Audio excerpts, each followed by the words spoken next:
আবারও চলে এলাম ডব্লিউবিজিরোড চ্যানেলে তোমাদের স্বাগত। তোমাদের জন্য দারুণ সুখবর। কিছুক্ষণ আগে নোটিফিকেশন জারি করেছে সচিবালয়ের তরফ থেকে।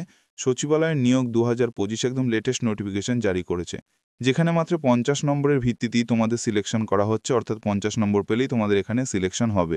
এবং এখানে তোমাদের যোগ্যতা বিভিন্ন পোস্ট অনুযায়ী বিভিন্ন যোগ্যতার প্রয়োজন। যেমন মাধ্যমিক পাস, উচ্চ মাধ্যমিক পাস বা গ্র্যাজুয়েশন যারা কমপ্লিট করেছো তারা প্রত্যেকে আবেদন করতে পারবে। এখানে তোমাদের বেতন লেভেলও দেখতেই পাচ্ছ, সম্পূর্ণ পার্মানেন্টভাবে নিয়োগ করা হচ্ছে। বয়স হচ্ছে ১৮ থেকে ৪৫ বছরের মধ্যে তোমার বয়স হতে হবে। অল ইন্ডিয়া প্রত্যেক প্রার্থীরাই আবেদন করতে পারবে, অর্থাৎ যে কোনো রাজ্য, যে কোনো জেলা থেকে আবেদন করা যাবে। আবেদনের শেষ তারিখ হচ্ছে ১৫ই অক্টোবর ২০২৫। আবেদন করতে হবে অনলাইন মোডে। তোমরা কিভাবে ফর্ম ফিল আপ করবে সম্পূর্ণ স্টেপ বাই স্টেপ প্রত্যেকটি তথ্য আজকের এই ভিডিওর মাধ্যমে তুলে ধরবো। খুবই গুরুত্বপূর্ণ আপডেট। তো চলো মূল নোটিফিকেশনে চলে যাচ্ছি। তো দেখতে পাচ্ছ আমি পিডিএফটা ওপেন করে নিয়েছি। সেক্রেটারিয়েট রিক্রুটমেন্ট ২০২৫-এর একদম অফিসিয়াল নোটিফিকেশন জারি হয়েছে।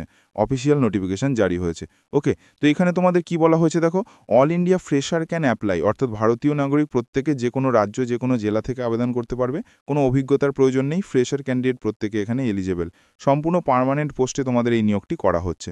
এর পরবর্তী হচ্ছে তোমাদের দেখো, অর্গানাইজেশন যেখান থেকে এই নিয়োগটি করা হচ্ছে সেটা NIDDR ডিপার্টমেন্টের তরফ থেকে। যেখানে তোমাদের MDS পোস্ট আছে, জুনিয়র সেক্রেটারিয়েট অ্যাসিস্ট্যান্ট পোস্ট আছে, স্টেনোগ্রাফার গ্রেড 2 পোস্ট আছে, অ্যাসিস্ট্যান্ট সেকশন অফিসার মানে ASO পোস্ট আছে, personal assistant, senior administrative officer পোস্টও আছে। এখানে বিভিন্ন পোস্ট আছে। আবেদন তোমাদের ৯ সেপ্টেম্বর থেকে শুরু হয়েছে, ১৫ই অক্টোবর পর্যন্ত আবেদন করতে পারবে। অনলাইনে আবেদন করতে পারবে। All India male female both ক্যান্ডিডেটই আবেদন করতে পারো, অর্থাৎ যে কোনো জেলা, যে কোনো রাজ্য থেকে আবেদন করতে পারো। পরবর্তী হচ্ছে তোমাদের কোন পোস্টের জন্য কি যোগ্যতা প্রয়োজন। দেখো, MDS পোস্টের জন্য মাধ্যমিক পাস যোগ্যতা প্রয়োজন, অর্থাৎ তুমি যদি মাধ্যমিক পাস হয়ে থাকো তাহলেই তুমি আবেদন করতে পারবে। জুনিয়র সেক্রেটারিয়েট অ্যাসিস্ট্যান্ট এই পোস্টের ক্ষেত্রে তোমাদের উচ্চ মাধ্যমিক যোগ্যতা এবং তোমাদের টাইপিং স্পিড টেস্ট তোমাদের চেক করা হবে, যেখানে ইংলিশে তুমি টাইপ করতে পারো অথবা তুমি হিন্দিতেও টাইপ করতে পারো। স্টেনোগ্রাফার গ্রেড 2 এই পোস্টের ক্ষেত্রে উচ্চ মাধ্যমিক পাস যোগ্যতা। স্টেনোগ্রাফির ব্যাপারে অবশ্যই তোমাদের নলেজ থাকতে হবে। অ্যাসিস্ট্যান্ট সেকশন অফিসার এই পোস্টের জন্য গ্র্যাজুয়েশন যোগ্যতা প্রয়োজন। পার্সোনাল অ্যাসিস্ট্যান্টের জন্য গ্র্যাজুয়েশন যোগ্যতা, সঙ্গে তোমাদের স্টেনোগ্রাফি বা টাইপিং স্পিডের একটা টেস্ট কিন্তু নেওয়া হবে। সিনিয়র অ্যাডমিনিস্ট্রেটিভ অফিসার এই পোস্টের জন্য পোস্ট গ্র্যাজুয়েট বা গ্র্যাজুয়েট, সঙ্গে তোমাদের রিলেভেন্ট এক্সপিরিয়েন্সের প্রয়োজন আছে। ওকে, এর পরবর্তী হচ্ছে তোমাদের এজ লিমিট। দেখো, তোমাদের এজ লিমিট কি প্রয়োজন। এজ হচ্ছে ন্যূনতম 18 বছর আর ম্যাক্সিমাম হচ্ছে 45 বছর তোমাদের এখানে এজ দেওয়া আছে। এবং অবশ্যই তোমাদের এজ রিল্যাক্সেশন আছে। যারা SC/ST ক্যান্ডিডেট আছো, তারা বয়সে 5 বছর। OBC যারা ক্যান্ডিডেট আছো তারা বয়সে 3 বছর এজ রিল্যাক্সেশন পেয়ে যাবে। পরবর্তী হচ্ছে তোমাদের এখানে অ্যাপ্লিকেশন ফি। দেখো, সেটা general, OBC, EWS, SC/ST, physical handicapped women candidate as per notification অনুযায়ী তোমাদের আবেদন মূল্যের ব্যাপার ক্লিয়ার করা আছে। এবং তোমাদের ইম্পর্টেন্ট ডেট হিসেবে তোমাদের 9 সেপ্টেম্বর থেকে আবেদন শুরু হয়েছে, 15ই অক্টোবর পর্যন্ত সম্পূর্ণ অনলাইনে আবেদন করতে পারবে। সিলেকশন প্রসেসের জন্য প্রথমে তোমাদের একটি অনলাইন এক্সাম হবে, তারপরে তোমাদের ইন্টারভিউ হবে। তবে ইন্টারভিউ সব পোস্টের জন্য নয়, যেগুলো তোমাদের গ্রুপ C ক্যাটাগরির পোস্ট এবং গ্রুপ D ক্যাটাগরি পোস্ট, সেখানে কিন্তু কোনো রকম ইন্টারভিউ হবে না, ঠিক আছে। তারপরে তোমাদের ডকুমেন্ট ভেরিফিকেশন হবে।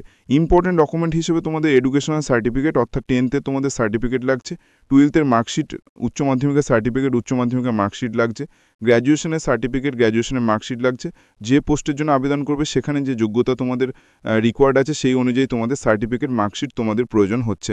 এরপর হচ্ছে এজ প্রুফ ডকুমেন্ট হিসেবে তোমাদের মাধ্যমিকের মার্কশিট অথবা তোমাদের ডেট অফ বার্থের সার্টিফিকেট। এরপর হচ্ছে caste certificate, PWD certificate, ID proof হিসেবে তোমাদের আধার কার্ড, নাহলে ভোটার কার্ড, নাহলে পাসপোর্ট, যে কোনো একটি এনি ওয়ান, ঠিক আছে, এনি ওয়ান। ওকে, এরপরে রিসেন্ট পাসপোর্ট সাইজের ছবি এবং তোমাদের সিগনেচার প্রয়োজন হচ্ছে। এগুলো অবশ্যই তোমাদের স্ক্যান করে রেডি রাখতে হবে আবেদন করার জন্য। NIDDR অফিসিয়াল ওয়েবসাইটে ভিজিট করতে হবে, সেখান থেকেই তোমাদের আবেদন করতে হবে। আবেদন করার পরে সার্সি আবেদন ভালো করে একবার চেক করে নেবে। চেক করার পরে আবেদন মূল্য তোমাদের জমা দিতে হবে এবং ফাইনাল সাবমিট করার পরে তোমাদের তার যে প্রিন্ট আউট কপিটা অবশ্যই তোমাদের যত্ন করে রেখে দিতে হবে ফিউচার রেফারেন্সের জন্য। এবার দেখো, তোমাদের একদম অফিসিয়ালি দেখিয়ে দিচ্ছি। দেখো, তোমাদের কোন পোস্টের জন্য কত কি ভ্যাকেন্সি আছে। MTS পোস্টের জন্য টোটাল 5টি মতো ভ্যাকেন্সি আছে এবং তোমাদের বেতন লেভেল তোমরা দেখতেই পাচ্ছ। যোগ্যতা যদি প্রয়োজন সেটা হলো ক্লাস 10th পাস, বয়স হচ্ছে 18 থেকে 35 বছরের মধ্যে তোমার বয়স হতে হবে। এবং এখানে পরবর্তী পোস্ট হচ্ছে জুনিয়র সেক্রেটারিয়েট অ্যাসিস্ট্যান্ট। এই পোস্টের জন্য টোটাল 4টি মতো শূন্যপদ।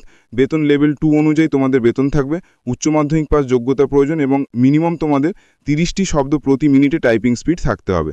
35 বছরের মধ্যে তোমার বয়স হতে হবে। স্টেনোগ্রাফার গ্রেড 2 এই পোস্টের জন্য টোটাল 0 পদ এবং লেভেল 4 অনুযায়ী বেতন থাকবে। উচ্চ মাধ্যমিক পাস যোগ্যতা প্রয়োজন এবং তোমাদের এখানে স্কিল টেস্ট, তোমাদের ডিকটেশন থাকবে 10 মিনিটে 80 WPN। তোমাদের স্কিল টেস্ট নেওয়া হবে, তারপর ট্রান্সক্রিপশন থাকবে, ঠিক আছে, ডিকটেশন থাকবে, এগুলো তোমাদের থাকবে। 18 থেকে 27 বছরের মধ্যে তোমার বয়স হতে হবে। পরবর্তী হচ্ছে তোমাদের assistant section officer. Assistant section অফিসারের জন্য তোমাদের টোটাল 0 পদ, লেভেল 5 অনুযায়ী বেতন থাকবে। যোগ্যতা হচ্ছে গ্র্যাজুয়েশন যোগ্যতা যে কোনো শাখায়, 35 বছরের মধ্যে তোমার বয়স হতে হবে।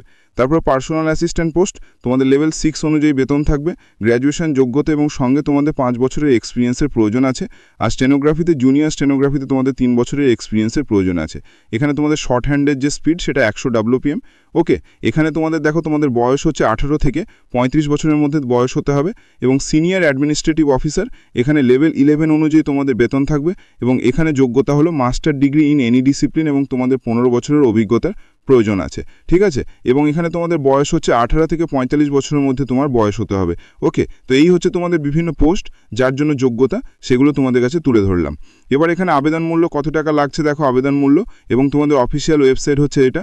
এই অফিসিয়াল ওয়েবসাইটে ভিজিট করেই তোমাদের আবেদন করতে হবে।